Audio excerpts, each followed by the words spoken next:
Hello, everyone, and welcome to a new episode of Set Listing Bruce, your podcast all about Bruce Springsteen, his music, and mostly his fans. I am your host, Jesse Jackson, and what has quickly become a regular feature in Set Listing Bruce, which I am loving, award-winning writer, director, producer, and frequent Set Listing Bruce guest Craig Colby is back. Craig, welcome back to the show.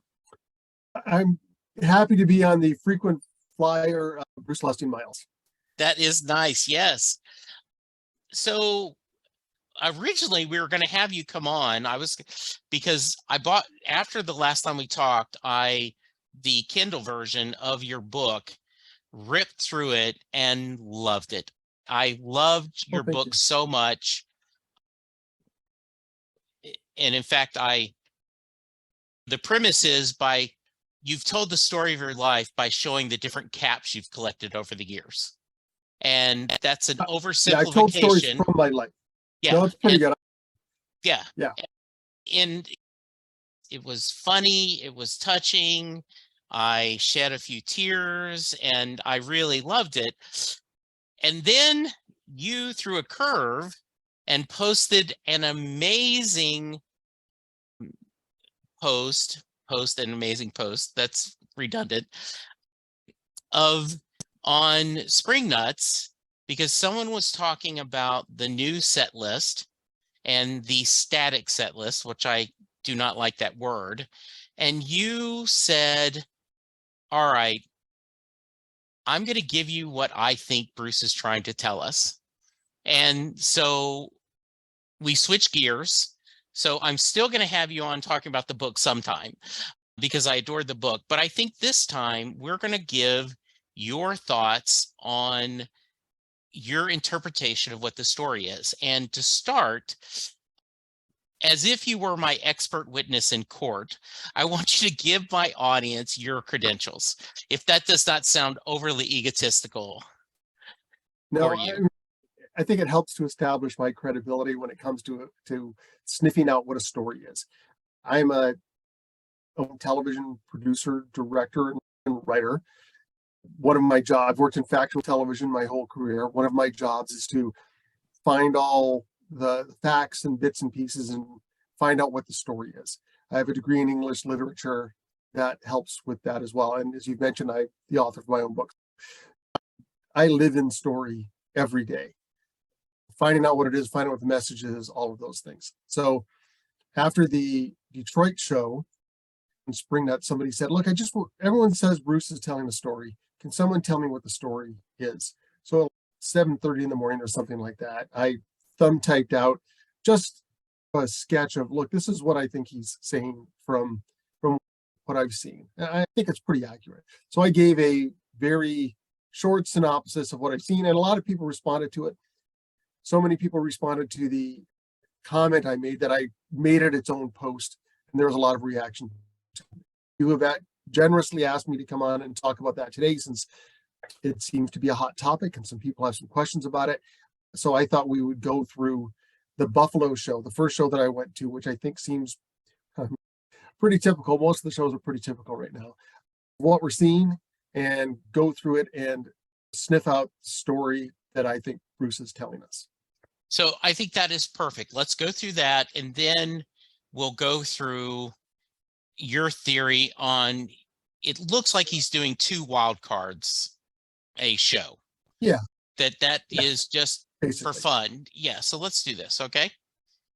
Yeah. And I picked Buffalo because it had 2 wild cards rather than Detroit, which had 1. And we'll talk about the wild cards. And one of the Buffalo ones was a typical wild card and the Detroit one wasn't. So I thought we'd talk about Buffalo since it has the typical ones. All right. So we're sitting Let's start right at the beginning. Yeah, I was going to say, we're sitting here, the lights go down, the band members start coming up, we're all going crazy. Take it away, Craig. So just to preface this, I looked at 2 elements of the songs, themes and then the idea. And the themes are general things that are addressed in the song, and then an idea. I tried to summarize the song in 1 sentence, and then we're going to stack those up. So he comes out with No Surrender. which is about friendship and aging. Mark Cunningham pointed out it's about friendship. And the idea of that song is we're getting older, but we're not going to give in. We're going to continue to persevere. I think he's making a big statement right off the bat. He's 73 years old. We've been through a pandemic. We've persevered, no surrender. We are here tonight and we're going to give her. I know that Kathy Schutte said she thinks about the Ukraine. I think that's a stretch. If you have an interpretation that works for you and that's what you're getting from it, then you're not wrong. Anybody in art will tell you that, or almost anyone, that whatever you take of it is value. But I think he's saying we're here to bring it tonight. The second song is Ghosts. Go ahead, Jesse. Oh, I was just going to say that when in 2015, 2017, when I was diagnosed with colon cancer, no retreat, no surrender was what I did. Every tagline on any social media or any post I did. And in fact, a friend of mine who was not a Bruce fan brought me this B grade karate movie that is called that and said, I don't know why you keep quoting this film, but I brought you a copy. So yes, I do think that it is as many songs what it says to you may be different than what it might say to someone else. But yeah, I agree. So yeah, for me, we're bringing it tonight, right off the bat, right? All of us. Second song, no mistake, is Ghosts, which is about friendship and death. And I put as an idea for that song, after death, you live on in my love. So right off the bat, we're here, we're giving her, we're facing death. And then the third song is Prove It All Night, which is about desire. It's also about connection. And it's, I will prove my love for you all night. So if you stack up the themes, you've got friendship, aging, death, and connection. All of the things that are going to happen in this show, right? These are the things we're going to address. Our mortality, which is out there, and our friendship is here, and our connection is here. If you stack up the ideas from these first three songs, we're getting older, but we're not giving in. After death, you live on in my love, and I'll prove my love for you all night long, right? So for me, that is the start of the show. Is we are here, we're going to give her, we're dealing with our mortality, with our lives, but we're going to bring this all night long. To me, that threesome off the bat is very clear. It is defiance, celebration in the face of mortality. One of the things, Craig, that this is an oversimplification, but I remember when I first started speaking to people for work, or mostly for work, is the tell them what you're going to tell them what you told them. He does that. Yeah, exactly. So this is your preface, your introduction in three songs. Also, I like the idea that it's from three different eras of his music, right from the beginning. He's setting a tone. He's telling us what I'm going to tell you. And by the way, I'm pulling from my whole catalog. Yeah, we'll talk about that too, but he's definitely, it's not just, here is the sermon. He's putting on a show. And if Bruce has shown us one thing, it's that he operates on a lot of different levels. And I would also point out that right off the bat, they're sing-along songs, right? No Surrender, we're pumping our fists. With Ghosts, we're singing I'm alive, I'm alive.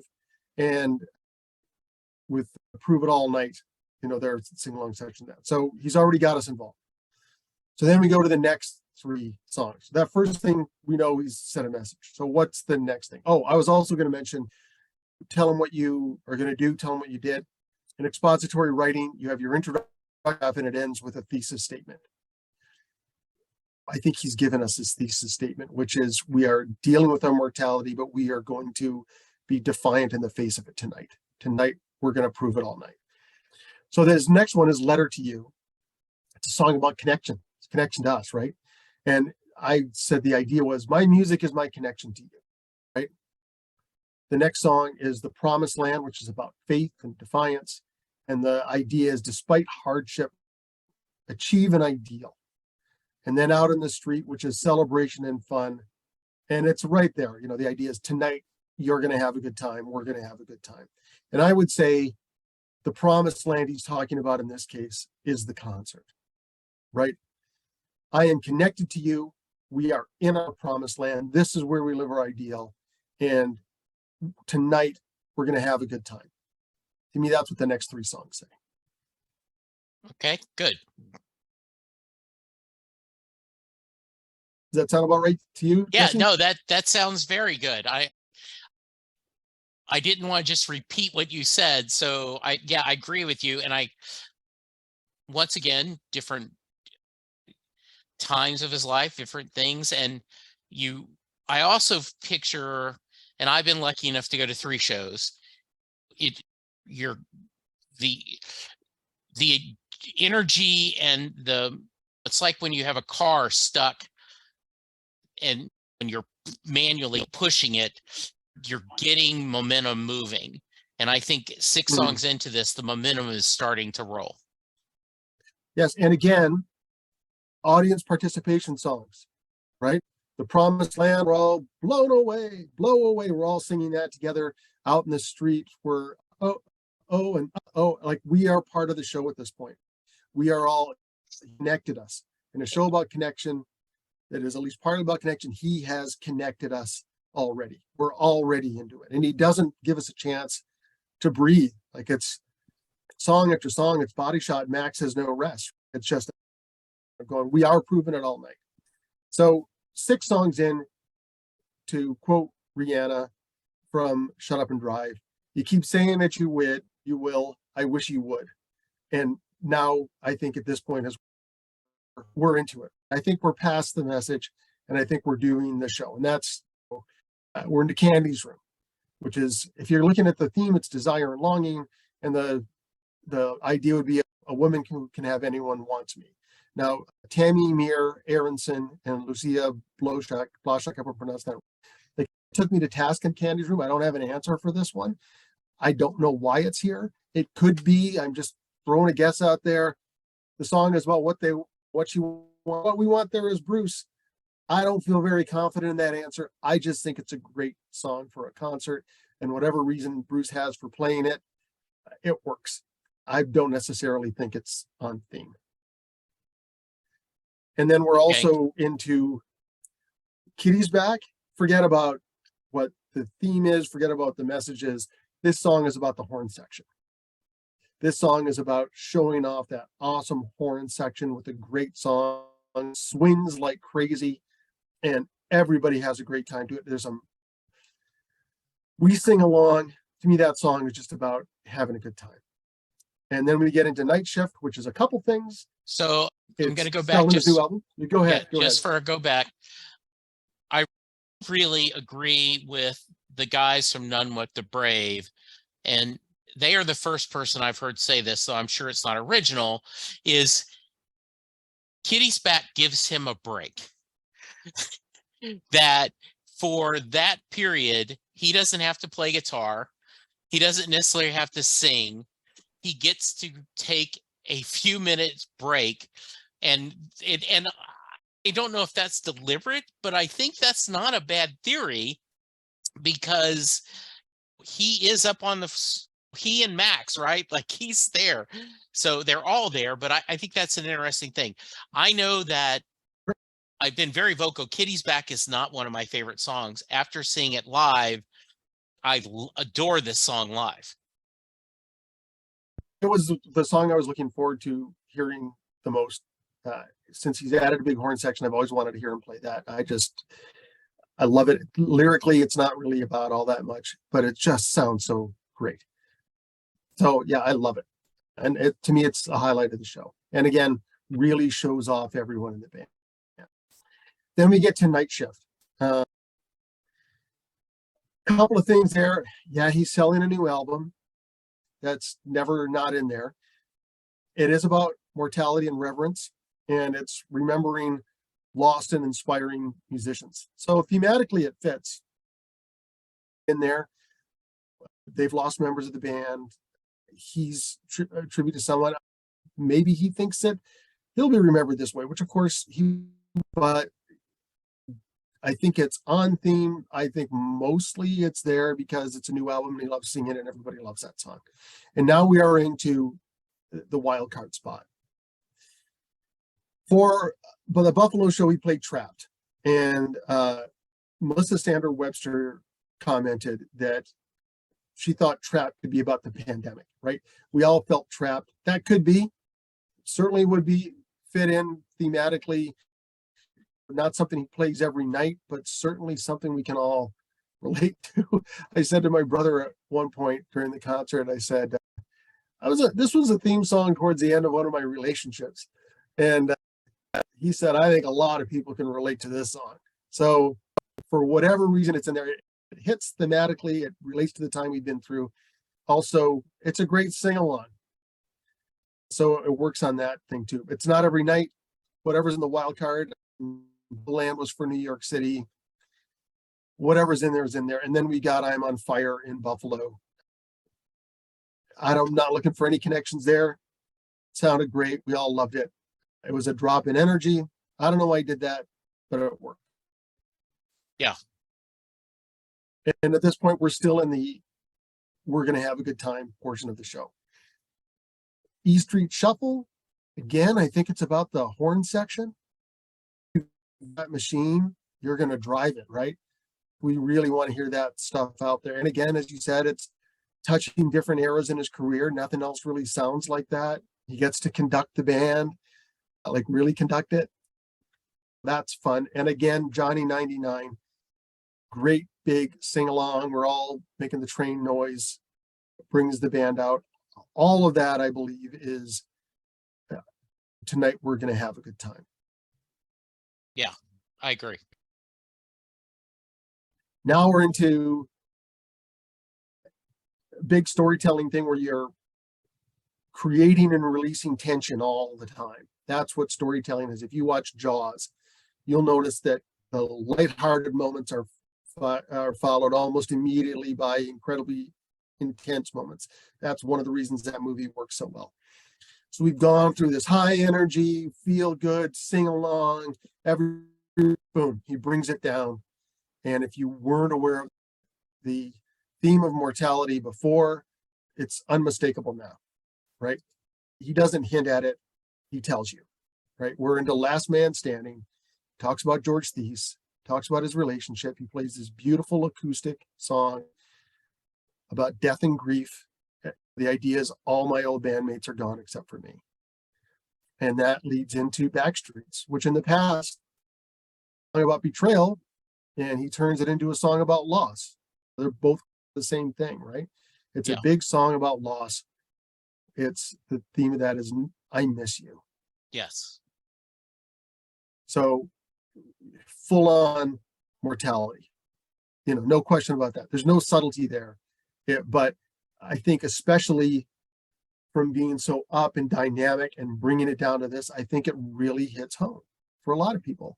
And I know it did for me. You've read my book, you know why. That really hit me hard, especially in Backstreets when he said, I've got these things of yours, but the rest I'll keep right here. I had tears rolling down my face, and I felt what he felt. And I think for the people in his audience, we're all old enough to have lost people for the most part, the bulk of the audience. I think that really hits home with people. I think so too, Craig. And one of the things I have seen over and over again, even people who are not sensing a bigger theme, I've seen a lot of people saying that 1-2 punch, the Last Man Standing, Backstreets, is something significant. That is this 1-2 combination, this, oh my goodness, what a great. So yeah, I feel that as well too. And a song that has always been loved, Backstreets, to have it that new twist because of this combo is pretty ingenious on his part. Yeah.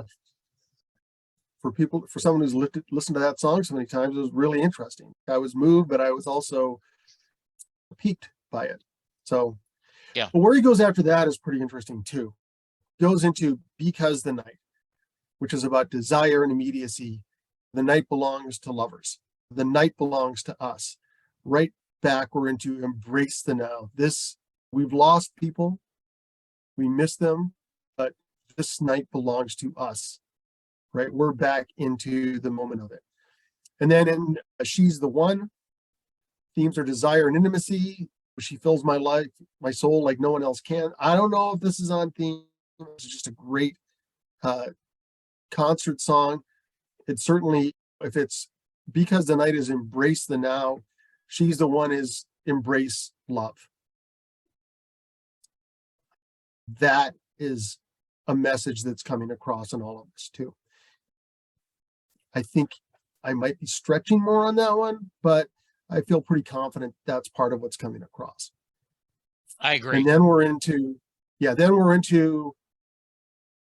knockout punch of the show for me. The 3-song closing message: Wrecking Ball, The Rising, and Badlands. And the Wrecking Ball is about death and defiance. Rising is about death and transcendence. And Badlands is about like oppression and defiance. And if you look at if you stack up the ideas, for all, it's the end may be near, but I won't make it easy. And the rising is, I will rise above the struggle of life and death. And Badlands is, I'm going to enjoy my life despite the struggle. So you put those together, the end may be near, but I won't make it easy. I will rise above the struggles of life and death, and I'm going to enjoy my life despite the struggles. And I really felt that, especially the creating and releasing tension once we've been excited, and then we've been moved, and then we've been inspired because the night we're celebrating love, and now we're into bad times come and hard times come and go on, hard times come and hard times go. I felt that. And then I felt the rising. And then Badlands is my favorite song of his, and that's the one that made me a fan. When I heard that song for the first time, I thought, this is how I feel about my, that's core to my ideals. And to me, that's when he's hammering the message home. We are going to face hard times and death, and you have to embrace your life in the face of all of these things. To me, that story is unmistakable. Yeah, I agree with all that. So I'm sitting here with my editor's hat on, which I don't do. Would you put Land of Hope and Dreams after Badlands? Nope. No. So see, I'm over editing. I'm thinking just that fourth thing to push the point across. You think that triple play right there gets the point across the right way? I think it totally gets the point across the right way. And just a couple other things from notes that people made on the comments. Brian Kingsbury said he thought the Wrecking Ball was just about death. It is, but I think bring on your Wrecking Ball, take your best shot. Let me see what you've got. That's pretty clear in there. And Amy Klein Blaker says she can only see the rising as 9/11 firefighter song. And that imagery is all over it for sure. When Bruce has talked about it, he has been very clear that what he wants people, what he sees in it is that rising, that transcendence of getting above things. All of those things are there. Yeah, I think Land of Hope and Dreams is not my favorite Bruce song, but I think ending with Badlands, especially when he's coming out the way he's coming out, the way that show is structured, it's a powerful emotional show, but it's not a sentimental show. It is, I'm 73, I'm going to rip my shirt open, man. Like, it is I heard little Stephen read something off Twitter that it's mortality and vitality. That's the vitality. I think that's what he wants to live your life. not we're going to pass on somewhere together. Your life the best, the most you can, enjoy it all you can. I think that's what he's pushing. I think so too, Craig. And one of the things that, if you think about it, the Rising has been used during the Democratic political convention that was a virtual one. They used the Rising multiple times. That song, I'm sentimental. I've seen Bruce 19 times. I've heard the Rising every show. That is the only song that I've hit every 19th show, all 19 shows. I find it has transcended more than 9/11 to me. It is truly about that rise up. And then with Land of Hope and Dreams, I often go, hold on to your anger, but don't fall to your fears, I think is such strong advice because it's easy to be that righteous anger, but not go to your worst fears. Yeah, it is. And then when you go on, right, in Badlands, you're right. That is a three of a kind, really solid. Yeah, it's a power message too, right? Yeah, Like it is not an envelope slipped under your door. It is somebody knocking on your door and yelling for you to come out. exactly. So that's why when we've seen he has put in Land of Hopes and Dreams in the encore. Yeah. Now, Brian Reese thinks the encore reinforces the themes. I think some of the songs do naturally. I think the encore is the encore. I think it's greatest hits until the last two songs. And to me, again, like it was earlier, the encore is living out the ideals in the trifecta that ends the main set. So Thunder Road, Born to Run, Rosalita, Glory Days, Dancing in the Dark, like those are the big hits. And in Detroit, I went with a friend of mine for 40 years, Karen. She'd never seen Bruce Springsteen. She's not as familiar with the catalog. Her question about 2/3 of the way through is, are we going to hear Dancing in the Dark? So it's making that group happy too. And who doesn't want to hear that? And then 10th Avenue Freeze Out, which again is about the band. And I'll See You in My Dreams, where he comes back to the message he's trying to tell us. And he says it right there. Enjoy every minute of your life. And I think by ending with that, a lot of people are saying, oh, he's telling us the last tour. Bruce has said he'll go as long as he can. But if this is it, I will see you in the beyond, and I've appreciated our connection. That's what I get out of it. And at this point, I think it's very clear that he's put a lot of thought into what this show is. Lori Clark said that even opening the shirt is meaningful, and it is. It goes back to Olsen, like he's ripping his shirt off. He's defiant. I am going to be physical. I'm going to be here. I'm bringing it, right? I'm bringing my power and my sexuality, and it's all. I am still Bruce Springsteen, and it's another act of defiance in the face of morality. As you said earlier, and Shelley Grange Stitchy said, he's careful to use songs from each era. It's a good point. It's a broad-reaching show, not just a message show. It's very inclusive. It's very connective. So he's doing a bunch of things at once. And now, is there anything you want to get before we get to the last part here, Jesse?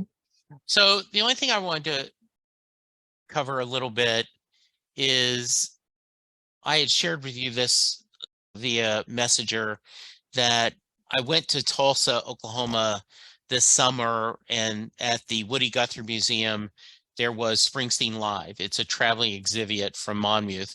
And there was a kiosk where it showed every decade Bruce has toured. And then if you picked a decade, it showed you 5 different shows. You picked a show, and then it gave you how many slots. They showed you the set list and then showed you how many encore slots there were. And then you picked, and then it graded you on how close you were to what he actually did. But there was a video of him with a guitar explaining that as he builds an encore, that he talks about the chords and how they're going from one to another, that he is streaming together an experience. And I was saying I expand that to the whole show, where he is expanding this into every song is in the place he wants it to be. Every song is hitting the tone and the energy he wants to spend. I think the band has bought into telling the story. I saw someone post that that they seem to be he didn't want to put rigid, but the band really knows their part and there's a little more formal than normal.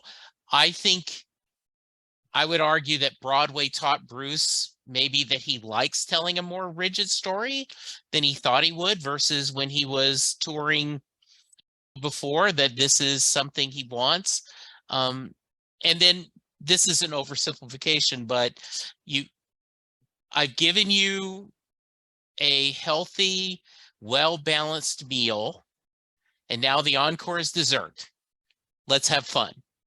And now then, before I send you home, I'm going to give you one last, I don't know, you've got boys, so I don't know if you're ever involved with Cub Scouts or Boy Scouts or something, but often during the meeting, they'll end the pack meeting with a specific story. I want you to leave thinking of this thought. Same thing in church services or business meetings. And I think it's like a nutritious meal.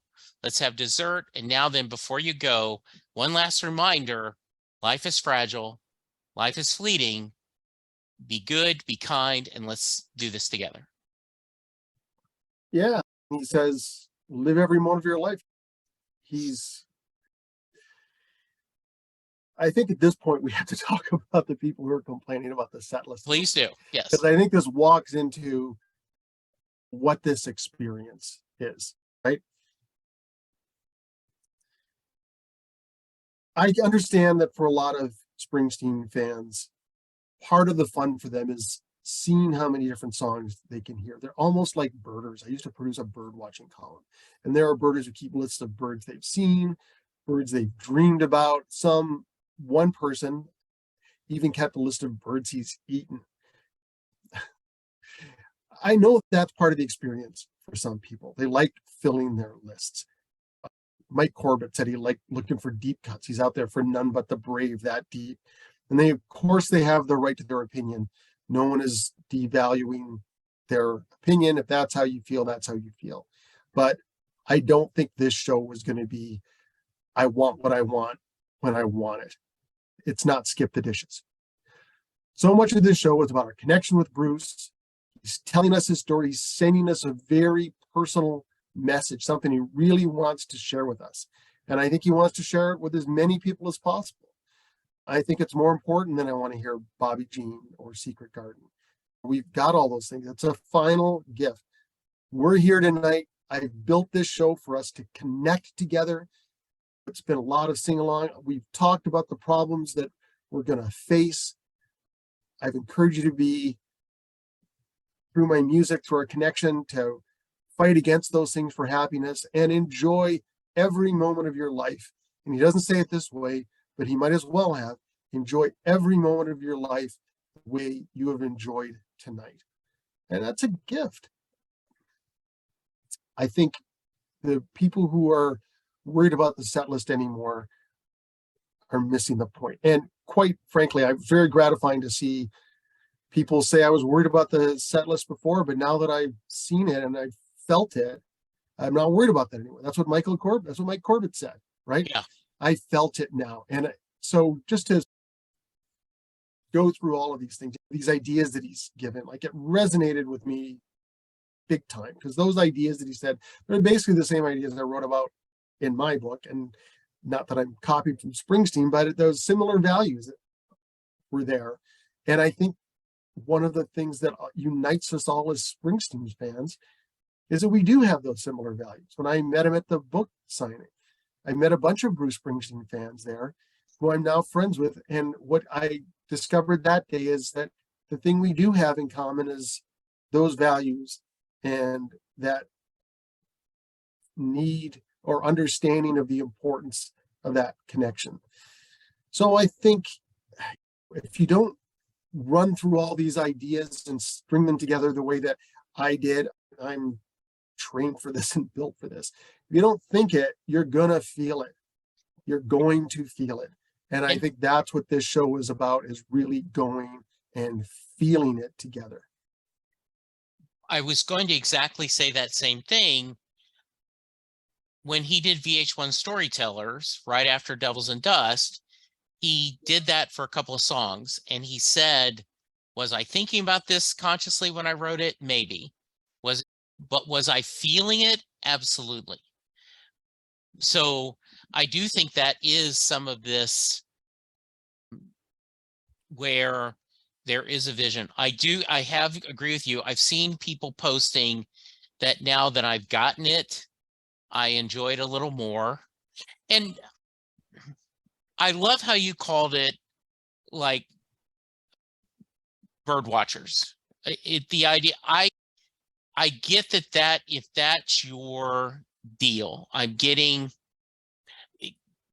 there are people that go to comic book conventions, sci-fi conventions, that they're all about getting an autograph or getting a picture with a celebrity. And I always try to urge them that one, focus on what you're doing and don't worry about what you're missing. And two, enjoy sometimes just being in a panel, hearing someone speak can be incredibly entertaining. Or some of my best times, I was at the bar, I was tired, I got a Diet Coke. I spent 20 minutes talking to the bartender who sees everyone come and go with the convention. And we had an amazing discussion. And I would have missed that if I'd been rushing.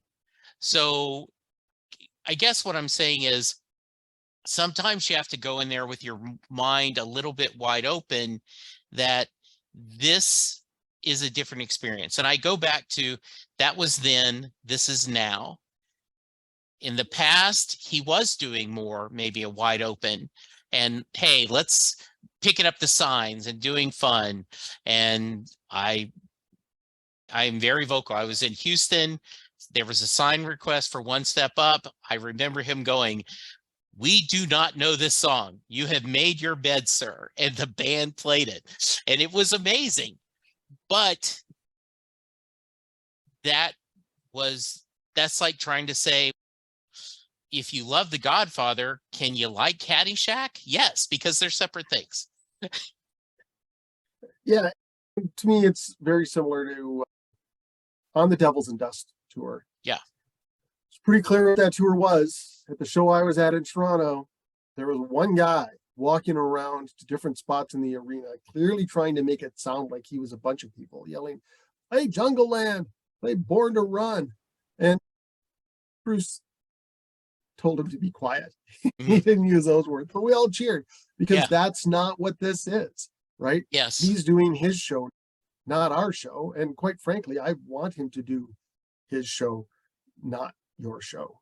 Like, he's the artist, right? He's the one we pay the money to see, and he's the one who's been his work has been the companion to us throughout our life. So I want the artist to determine the art, not the fans. So guys, take a drink if you're doing the set listing Bruce bingo card, because I'm going to mention Penn Jillette.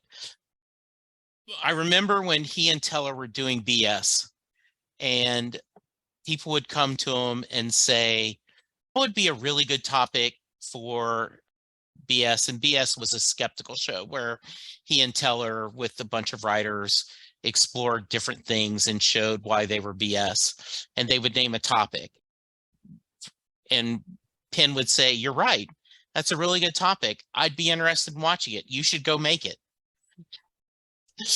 Or, "Why don't you write a book about this?"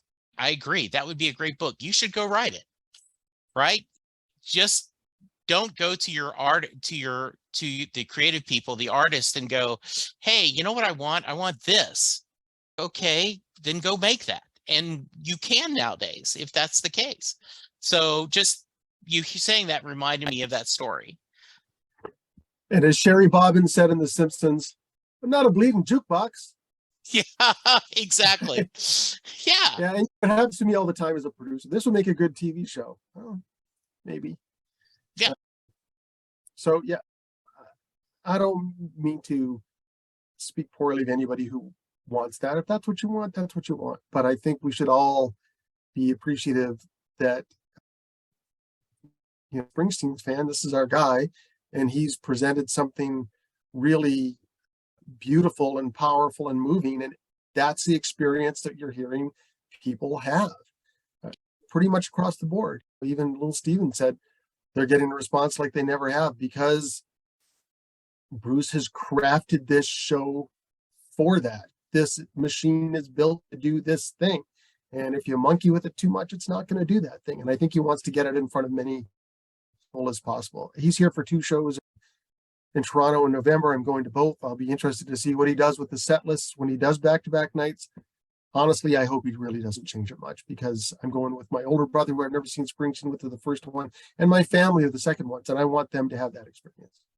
Yeah, I thought of when he did the River Tour, there were complaints about he wasn't changing things up, that it was the river all in a row and blah, blah, blah, blah, blah. And then when he went to Europe and he didn't do the river in its entirety, there were people going, what?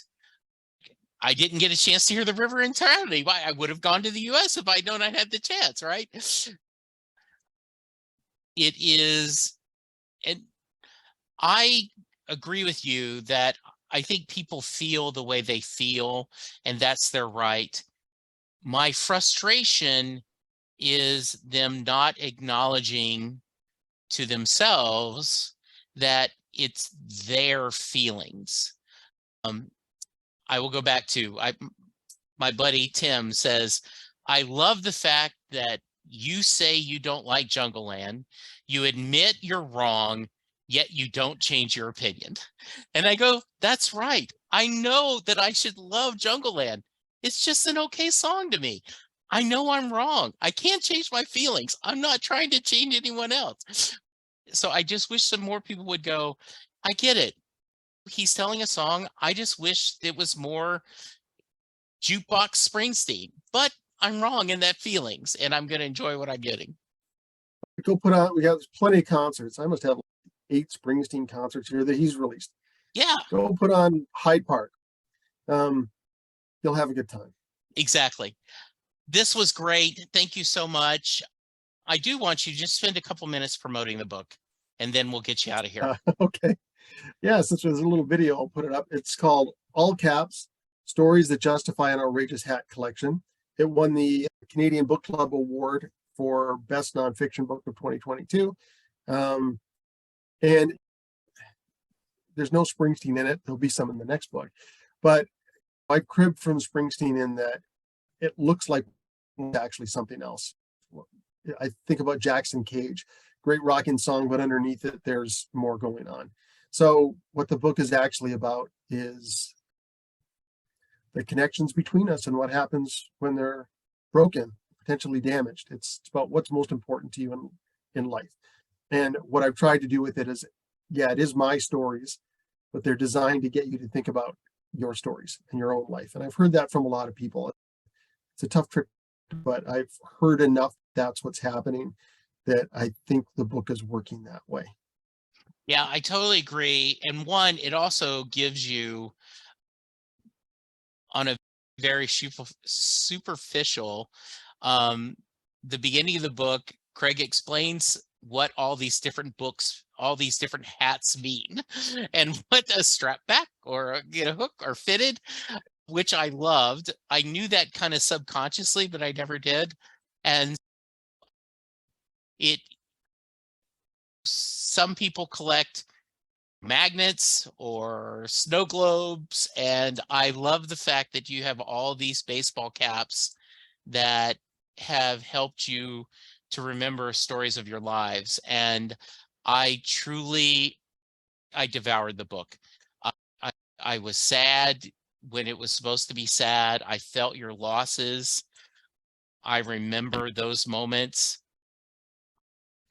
One of my best friends, we got called and it said, Rick's in the hospital. Oh my goodness. And we get there and they realized he'd had a brain aneurysm, and it took 3 days before they took him off the machines.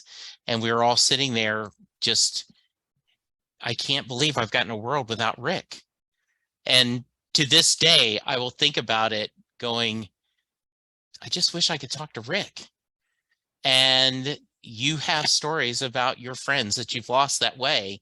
And to say, I felt your pain, but it also became my pain because I remember the ones I've lost. Yeah, that's exactly it. I'm such a sports fan. I've worked in sports television. I still work in sports television. Sports at one point were super important to me. And I think merely a sports fan book. And I think people will relate to those sports fan experiences and meeting athletes. As the book goes along, you start to realize, yeah, sports are important, and being a fan of Bruce Springsteen is important, and liking comic books is important. All those things are important. They're not the most important things, right? When you get those important things, when you have a child, when you fall in love, when you get married, and then you realize the importance of them. But then when you lose some of them, Yes, you're and never the same person. I will give you you will smile and will be touched when you find out how the Detroit Red Wings became your second favorite hockey team. I will just leave it at that. That was one of the best stories in there. So yes, go check it out. So it's over here. Yeah, there's my newest hat. Yeah. You can't see it if you're listening to the audio, but I bought the Springsteen E Street Band black structured snapback hat with orange raised lettering. It's a beauty. It's been getting a lot of wears. Very nice. All right. If someone wants to reach you, how can they, and where do they find the book? You can find the book where the books are sold. Amazon is a great source to buy them. Friesen Press is where I make the most money. If you want an autographed one, contact me directly at craig@colbyvision.net, CRAIG@colbyvision.net. And if you go to www.colbyvision.net, that's my website. And if you add /all caps, you'll find the website for the book. There's all kinds of places to order it from there. So it's colbyvision.net, all caps. You'll find everything about the book. Very nice. Craig, contact me directly for an autographed copy. All right. Craig, thank you so much. This was great. Listeners, hope we gave you a little something to think about. Go get your Nugs release, re-listen to a show, think of these themes when you're going to your next show or your first show. Think about that going in. For now, we thank you. Be kind, be safe, and we'll talk to you soon. Goodbye.